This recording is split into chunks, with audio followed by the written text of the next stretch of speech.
UP में धर्म परिवर्तन को लेकर बड़ा खुलासा हुआ है। एडीजी प्रशांत कुमार ने आज इस मामले में एक प्रेस कॉन्फ्रेंस की और बताया कि प्रदेश में करीब 1000 लोगों को लालच देकर उनका धर्म परिवर्तन कराया गया। इस मामले में दिल्ली के बाटला हाउस से लेकर उमर गौतम को गिरफ्तार किया गया है। बाटला हाउस से पुलिस ने उमर गौतम के एक साथी जहांगीर को भी इस मामले में गिरफ्तार किया। ये लोग गरीब, मूक बधिर बच्चों और महिलाओं को अपना निशाना बनाते थे। उन्हें पैसे, शादी का लालच देकर उनका धर्म परिवर्तन कराते थे। एडीजी प्रशांत कुमार ने बताया कि नोएडा, कानपुर, मथुरा और देश के दूसरे प्रदेशों में भी ये रैकेट काम कर रहा है। मुख्य आरोपी उमर गौतम भी खुद हिंदू से मुस्लिम बना है। उमर ने 1000 से ज्यादा लोगों को मुस्लिम बनाया है। इस्लामिक दावा सेंटर के इशारे पर धर्मांतरण का काम ये करा रहा था। पुलिस ने ये दावा किया है। पुलिस ने इस मामले में विदेशी फंडिंग का भी खुलासा किया है।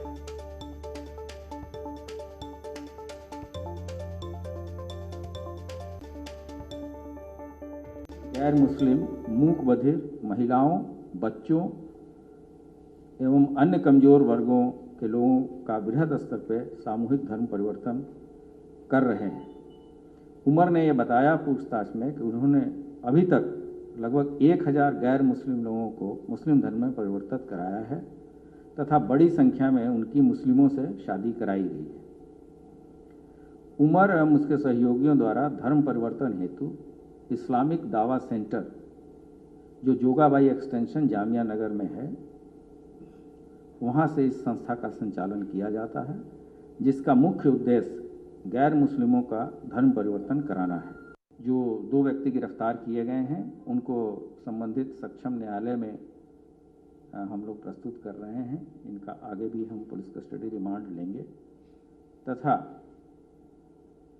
अन्य जगहों पे भी जो लोग वांछित हैं तथा अगर इसके अतिरिक्त जो भी लोग इस कूट रचित तरीके से दस्तावेज तैयार कराने में या प्रलोभन देने में शामिल हैं, उनके विरुद्ध भी विधि सम्मत कड़ी कार्रवाई आने वाले दिनों में की जाएगी। दासना में एक मंदिर में 2 व्यक्ति घुसने का प्रयास किए थे। उनसे जब पूछताछ हुई तो ये चीज़ें निकल के आई हैं और फिर ये पता चला है कि इनका बहुत पैन इंडिया नेटवर्क है, जिसमें से कुछ चीज़ें हम लोगों ने अभी एकत्रित कर ली हैं। विपुल विजय वर्गीय है, ये खुद कन्वर्टी है। इसने फिर पूछताछ पे ये बात बताई, जिसको हम लोगों ने कि भाई एक बड़ा षड्यंत्र चल रहा है। फिर इनसे पूछताछ पे जो सूचनाएं, उस पे हम लोगों ने उमर गौतम से बातचीत की। ये तो मुख्य जो उमर गौतम है ये है, इसके अलावा भी और लोग। हाँ, ये तो सब एड्रेस है हमारे पास, 1000 लोगों के नाम हैं। इसका दावा है कि 1000 लोगों के नाम पुलिस के पास मौजूद है, जिन्हें अवैध तरीके से जबरन या लालच देकर उनका धर्म परिवर्तन कराया गया। ऋषभ मणि त्रिपाठी लखनऊ से हमारे साथ जुड़ चुके हैं हमारे सहयोगी। ऋषभ, संविधान हमें इजाजत देता है, हम अपना धर्म परिवर्तन करवा सकते हैं, लेकिन मर्जी हमारी होनी चाहिए, अवैध तरीके से नहीं। किसी लालच या मजबूरी का फायदा उठाकर किसी का धर्म परिवर्तन कराना ही अवैध तरीका है। यहां पर पुलिस ने एक बड़ा खुलासा किया है। 1-2 नहीं, 1000 केस की बात पुलिस कह रही है। कई नेटवर्क की बात हो रही, कई संस्थाओं की बात हो रही। किन किन संस्थाओं का जिक्र पुलिस ने किया? मेनका, देखिए ये बात बिल्कुल सही है। हमारी संविधान की आत्मा में है कि भारत में सबको ये अधिकार प्राप्त है अपनी मर्जी से अपने धर्म का चुनाव करने का। लेकिन उत्तर प्रदेश में एक कानून लागू हो चुका है कि विधि विरुद्ध अगर धर्मांतरण किया जाएगा तो उसके खिलाफ कार्रवाई की जाएगी। उन धाराओं में भी ये कार्रवाई की गई है। बात ऐसी है कि ये जून में डासना जिले का एक मामला है, जहां पर एक मंदिर में अवैध रूप से प्रवेश करते हुए 2 लोग गिरफ्तार किए गए थे, जिसमें एक का नाम विपुल वर्गीज और दूसरा उसका साला काशिफ था। जब उनसे पूछताछ की गई है, उसके बाद ये मामला एटीएस के पास तक आया और ये खुलासा हुआ है कि एक बड़ा गिरोह चल रहा है जो अवैध रूप से गैर मुस्लिमों को मुस्लिम बना रहा है। उसमें 2 बार पहले भी बात हो चुकी थी उमर गौतम और जहांगीर से, तीसरी बार फिर उनसे बातचीत की गई है। तमाम सबूत इस दौरान एटीएस इकट्ठा कर चुकी थी। उन सबूतों को जब उसके सामने पेश किया है तो वो जवाब नहीं दे पाया, जिसके बाद जहांगीर और उमर गौतम की गिरफ्तारी कर ली गई है। जो बताया जा रहा है उसके मुताबिक उमर गौतम बाटला हाउस नई दिल्ली का रहने वाला है। वो पहले हिंदू था, वो खुद कन्वर्ट होकर मुस्लिम बना है और एक संस्था चलाता है आईडीसी, इस्लामिक दावा सेंटर करके उसका नाम है, और बताया जा रहा है इस संस्था के माध्यम से ही वो अवैध धर्मांतरण का, या ये कह सकते हैं गैर मुस्लिमों को मुस्लिम बनाने का काम कर रहा था। इसके लिए तमाम ऐसे लोग चुने जाते थे जो गरीब हैं, जो दुर्बल हैं, या कई मामले ऐसे भी देखने को मिले हैं जो गरीब हैं, जो मजबूर हैं, जो जरूरतमंद है, ऐसे लोगों का धर्म परिवर्तन ये करा रहे थे। एटीएस ने ये बात कही है। ऋषभ, क्या पुलिस ने, एटीएस ने ये बताया कि उमर गौतम कब से ये काम कर रहा था, कब से नेटवर्क से जुड़ा हुआ था? विदेशी फंडिंग की बात हो रही है, तो कहां से फंडिंग इन्हें हो रही थी? देखिए, अभी जो उन्होंने बताया है कि जब हमने पूछा कि ये 1000 धर्मांतरण कितने समय में किए गए हैं, तो एटीएस का ये जवाब था तकरीबन 1.5 से 2 साल का एक पीरियड है जिसमें सारे धर्मांतरण किए गए हैं, जिसमें नोएडा, कानपुर, लखनऊ, मथुरा और देश के कई अन्य इलाकों में भी इस अवैध धर्मांतरण किए गए हैं। जब बात फंडिंग की गई है तो ये ज़रूर कहा गया है कि तमाम खाड़ी देश के कुछ ऐसे ऑर्गेनाइजेशंस हैं जो आईडीसी को फंडिंग कर रहे हैं। आईएसआई जो पाकिस्तानी खुफिया एजेंसी है, उसके इन्वॉल्वमेंट की भी बात कही गई है कि आईएसआई भी इनको फंडिंग कर रही है। इनको जैसा भी लॉजिस्टिक सपोर्ट की ज़रूरत होती है, लॉजिस्टिक सपोर्ट भी इनको दिया जाता है। और ये बात अब साबित होते दिख रही है कि जो निर्बल लोग हैं, जो ज़रूरतमंद रहे, यहाँ तक कि जो डम्प एंड डेफ की बात की गई, नोएडा की एक सोसाइटी है, तमाम ऐसे बच्चे हैं जिनको किसी भी दिव्यांगता की वजह से उनके परिवार किनारा कर लेते हैं, ऐसे बच्चों को ये चुनते हैं और ये उनका धर्म परिवर्तन कराते हैं। और वाकई ये हर साल ये बहुत बड़ा मसला, बहुत बड़ा रैकेट जिसका खुलासा एटीएस ने किया है। लेकिन सवाल ये भी है कि अब एटीएस आगे किस तरह का एक्शन लेने जा रही है? क्या कुछ और लोगों की भी गिरफ्तारी हो सकती है? क्योंकि अकेले ये 2 लोग तो इतना बड़ा रैकेट चला नहीं सकते। न सिर्फ उत्तर प्रदेश बल्कि दूसरे राज्यों में भी इनके नेटवर्क होने की बात हो रही है, तो कुछ और गिरफ्तारियां मुमकिन है क्या?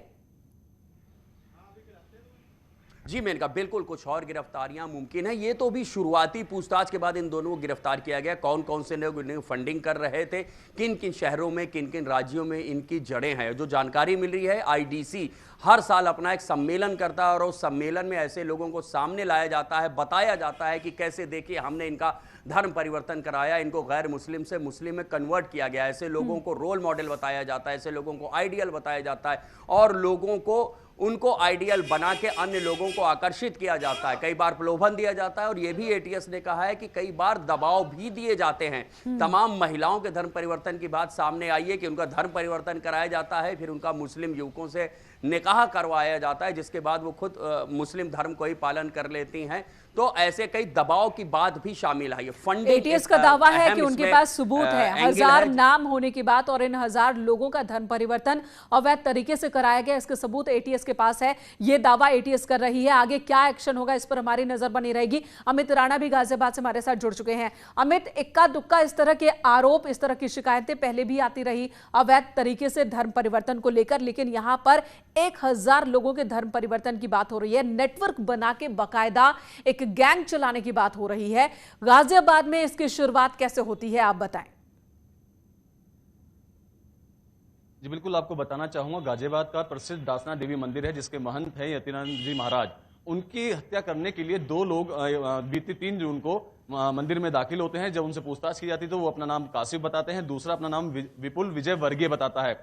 आपको बताना चाहूंगा, कासिफ जो कि मुस्लिम है और जो विपुल विजय वर्गीय है, उसने कासिफ की बहन से शादी करने के बाद धर्म परिवर्तन कर लिया। यहीं से तार जुड़ने शुरू हुए, जिसका जिक्र भी खुद लखनऊ में जो प्रेस कॉन्फ्रेंस हुई है उसमें किया गया है कि बीती 3 जून को इनको गिरफ्तार किया गया है। ये कोई ऐसा पहला मामला नहीं है, इससे पूर्व भी इस तरह के मामले आते रहे हैं। लेकिन जिस तरीके से बड़ी तादाद में 1000 के करीब नाम बताए जा रहे हैं, तो अपने आप में बहुत सोचने वाली बात है कि किस तरीके से प्रलोभन देकर या नई नई चीजें उनको बताकर धर्मांतरण कराया जा रहा है और ऐसे लोगों को कराया जा रहा है जो कि छोटे तबके से बिलोंग करते हैं। ऐसे लोगों को अपने झांसे में लिया जाता है पहले, उसके बाद उनका धर्म परिवर्तन करा दिया जाता है, चाहे बाद में उनकी शादी भी कराई जाए। लेकिन बड़ा सवाल ये खड़ा होता है कि क्यों नहीं लगातार ऐसे लोगों के खिलाफ एक मुहिम चलाई जाती है। और जिस तरीके से अभी एक साथ 1000 लोगों के नाम सामने आए हैं, तो ना जाने ऐसे कितने और लोग होंगे जिनका कि बिल्कुल। इस और अब जब तरीके से एटीएस ने दावा किया है कि उनके पास सबूत भी है, तो आगे क्या कार्रवाई और किस तरह से, किस रफ्तार से होती है, ये भी हम अपने दर्शकों को बताएंगे। फिलहाल आप दोनों का बहुत बहुत धन्यवाद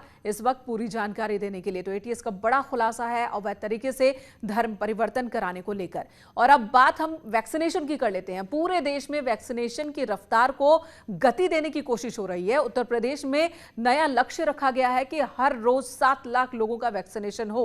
लेकिन इसी बीच अगर हम बात कर ले रायबरेली की, तो यूपी में रिकॉर्ड वैक्सीन की जा रही है। लेकिन कांग्रेस के गढ़ में ऐसा क्या हुआ कि यहां पर लोग वैक्सीन नहीं लगवा रहे?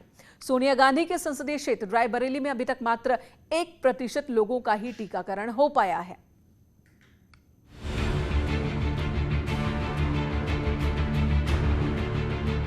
पूरे देश में वैक्सीनेशन तेज गति से हो रही है। यूपी का वैक्सीनेशन रेट करीब 9% है।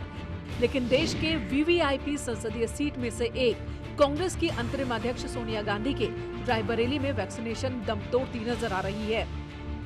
रायबरेली में वैक्सीनेशन के आंकड़ों को देखें तो ये यूपी का सबसे फिसड्डी जिला साबित हो रहा है। वैक्सीनेशन में फिसड्डी रायबरेली, 30 लाख से ज्यादा आबादी, सिर्फ 32,263 लोगों को दोनों डोज, करीब 1% लोगों का ही कंप्लीट वैक्सीनेशन हुआ। कुल 2,12,000 लोगों ने ही लगवाया टीका, 1,81,000 लोगों को सिंगल डोज। हालांकि रायबरेली के शहरी इलाकों का हाल कमोवेश ठीक है, लेकिन 85% ग्रामीण इलाके वाले कांग्रेस अध्यक्ष सोनिया गांधी के संसदीय क्षेत्र के गांवों में टीकाकरण की रफ्तार ठीक नहीं। ग्रामीण इलाके में 18+ लोगों में महज 3,000 लोगों का ही टीकाकरण हो पाया है। इसमें हम ग्रामीण और नगरीय क्षेत्र दोनों में कैंप लगा रहे हैं और इसके साथ ही हम अभिभावक स्पेशल कैंप भी लगा रहे हैं, जिसके तहत वो अभिभावक जिनके 12 साल से छोटे बच्चे हैं उनको हम प्राथमिकता देंगे। इसी के साथ हम वर्क प्लेस वैक्सीनेशन भी शुरू कर रहे हैं, जिसमें हम मीडिया बंधुओं को, पुलिसकर्मियों को, रेलवे के कर्मचारी, इन सभी को हम प्राथमिकता देंगे। मैं इसके लिए जनता से यही अपील करूंगा कि ज़्यादा से ज़्यादा लोग सामने आएँ और ससमय अपना वैक्सीनेशन कराएं। सरकार वैक्सीन लगाने की तमाम कोशिशें कर रही है। जागरूकता कैंप, अभिभावक स्पेशल बूथ, कार्यस्थल पर वैक्सीनेशन। लेकिन सवाल ये है कि इन तमाम कोशिशों के बाद भी मौजूदा दौर में कांग्रेस के सबसे बड़े नेता के गढ़ में वैक्सीनेशन की रफ्तार धीमी क्यों है? रायबरेली से न्यूज़ 18 के लिए मोहन कृष्णा की रिपोर्ट। संजीवनी एक मुहिम जो नेटवर्क 18 और फेडरल बैंक मिलकर चला रहा है। और आज नेटवर्क 18 फेडरल बैंक संजीवनी की गाड़ी देश के किन किन इलाकों में गई, ये हम आपको दिखा रहे हैं। लगातार ये गाड़ी कोरोना प्रभावित इलाकों का दौरा कर रही है और वहां पर लोगों को जागरूक कर रही है कोरोना के वैक्सीन के प्रति, और लोगों से सहयोग की भी अपील कर रही है कि वो भी दूसरे लोगों को वैक्सीन के प्रति जागरूक करें। आज संजीवनी गाड़ी कहां गई, स्क्रीन पर आप देख सकते हैं।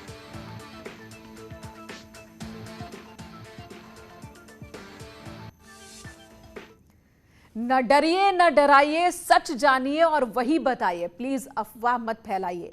वैक्सीन ही संजीवनी है, इसे अपनाइए। और यही काम कर रहा है नेटवर्क 18, जो फेडरल बैंक के साथ मिलकर वैक्सीनेशन को लेकर जागरूकता फैलाने की कोशिश कर रहा है। हमारे अभियान का नाम है संजीवनी, अ शॉट ऑफ लाइफ, और काम है जागरूकता के जरिए कोरोना को मात देना। पूरा प्रदेश अनलॉक की तरफ बढ़ रहा है। यूपी में आज से शॉपिंग मॉल्स और रेस्टोरेंट भी खोल दिए गए हैं। हालांकि रेस्टोरेंट को 50% क्षमता के साथ ही खोलने की अनुमति दी गई है, जबकि अभी सिनेमा घरों की बात करें, स्विमिंग पूल की बात करें, स्पा सेंटर, इन सभी को खोलने की सरकार ने अनुमति नहीं दी है। व्यापारी भी मान रहे हैं कि अभी कोरोना की 3rd वेव की आशंका जताई गई है, इसलिए अभी कोविड को लेकर चुनौती कम नहीं हुई है। लिहाजा कोविड-19 का सख्ती से पालन जरूरी है। व्यापारियों को उम्मीद है कि अनलॉक होने के बाद धीरे धीरे उनका कारोबार पटरी पर लौटने लगेगा।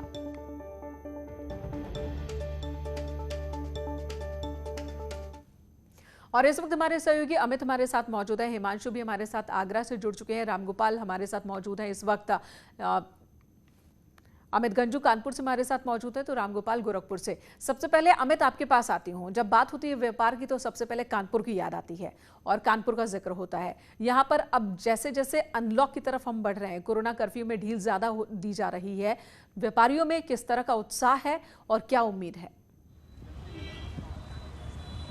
देखिए मेनका जी, मैं आपको बताना चाहूँगा, निश्चित तौर पर कानपुर औद्योगिक नगरी, यहाँ 27,864 फैक्ट्रीज हैं, चाहे हम कॉटेज इंडस्ट्रीज़ की बात करें या निश्चित तौर पर जब से अनलॉक की तरफ स्टेप बढ़ा है और आज से जो रिलैक्सेशन मिला है, व्यापारी इससे खुश हैं। अगर मॉल्स की बात की जाए तो मॉल्स आज से खुल गए हैं। इस वक्त मैं मॉल के बाहर खड़ा हूँ। पहले तो आप सुरक्षा का एक दृश्य देखिए कि पुलिस के जवान यहाँ की इसलिए मुस्तैद खड़े, ये सबसे बड़ा समय जान का विषय। पहले तो इस मॉल का पूरा हम दृश्य दिखाएंगे कि कैसे सैनिटाइजेशन कराया गया पूरे मॉल को, क्या जो आ रहा है थर्मल स्कैनिंग हो रही है, उसका पूरा देखा जा रहा है। और जो कैपेसिटी की बात की जाए, यहाँ सबसे बड़ी बात है कि रेस्टोरेंट्स में 50% और शॉप में एक वक्त में 4 से ज़्यादा आदमी एंटर नहीं करेगा। बिल्कुल चहल पहल बढ़ गई है, लेकिन नियम कायदे कानून सख्ती से पालन करवाए जा रहे हैं, जो कि जरूरत भी है। राजीव सिंह लखनऊ से हमारे साथ मौजूद है।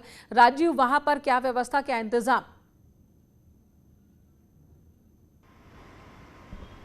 देखिए, जो सरकार के निर्देश जारी किए गए हैं उसका निरीक्षण करने के लिए इस वक्त मैं राजधानी लखनऊ के फन मॉल में खड़ा हूं, जहां आप देख सकते हैं कि जो कोविड-19 का प्रोटोकॉल है उसके तहत लोगों को एक एक करके इन मॉल्स में एंट्री दी जा रही है और साथ ही ये सुनिश्चित किया जा रहा है कि जो लोग एंटर कर रहे हैं उनको पूरी तरह से उन्होंने कोरोना प्रोटोकॉल का फॉलो कर रहे हैं, उनको ये टेम्परेचर जो है वो उनका चेक किया जा रहा है और उसके बाद इंटर करने की इजाज़त दी जा रही है। जैसा कि 50% संख्या के साथ लोगों की एंट्री दी गई है। आप देख सकते हैं कि कितनी सख्ती के साथ फॉलो कराया जा रहा है। दूसरी ओर अगर रेस्टोरेंट्स की बात करें तो आप देख सकते हैं कि यहाँ पर भी गवर्नमेंट ने इस शर्त के साथ लोगों को रेस्टोरेंट में जाने की छूट दी है कि एक सीट जो है उसको खाली करनी पड़ेगी और दूसरी सीट पर आप बैठ सकते हैं। उसी की तरह आप देख सकते हैं कि इस मॉल में लोग यहाँ पर बैठे हुए हैं।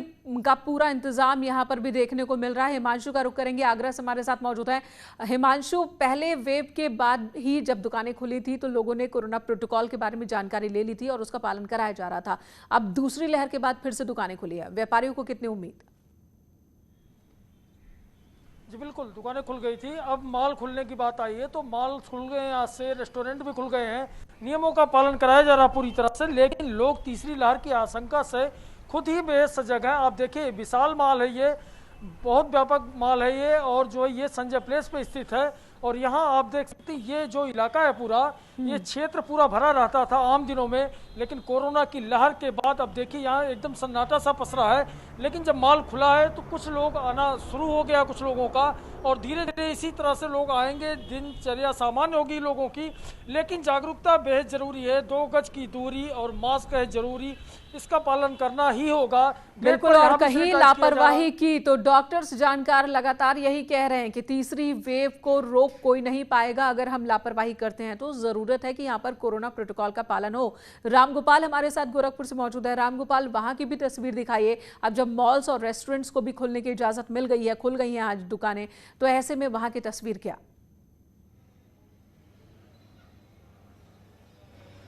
बिल्कुल, गोरखपुर के इस वक्त एक मॉल में मैं खड़ा हूं और यहाँ पे जो आज लोगों की उपस्थिति है वो बेहद कम है। यहाँ बहुत कम संख्या में लोग आए हुए हैं, लेकिन जो मॉल है, शॉपिंग मॉल, वो आज खुल गए हैं। कुछ दुकानदार भी हमारे साथ रहेंगे जिनके ये स्टोर हैं, उनसे हम बात करेंगे। सर, आज करीब 2 महीने बाद शॉपिंग मॉल खुले, कैसा रहा आज का एक्सपीरियंस? अभी आज तो बहुत अच्छा लग रहा है, बहुत दिनों बाद। अभी सबसे बड़ी बात है कि लॉकडाउन होना बहुत जरूरी था। इससे क्या है कि हम व्यापारी भी मान रहे हैं कि लॉकडाउन होना जरूरी था, क्योंकि जिस तरह से दूसरी लहर में मामले बढ़े थे तो लॉकडाउन जरूरी था ताकि तुरंत कोरोना पर कंट्रोल किया जा सके। धन्यवाद आप सभी का इस वक्त की तस्वीरें हम तक पहुंचाने के लिए। उत्तर प्रदेश में मॉल्स और रेस्टोरेंट्स को भी इजाज़त दे दी गई है, आज से खुल गए हैं, लेकिन कोरोना प्रोटोकॉल का पालन सख्ती से हो, ये सबसे ज़्यादा ज़रूरी है। एक ब्रेक के लिए रुकते हैं।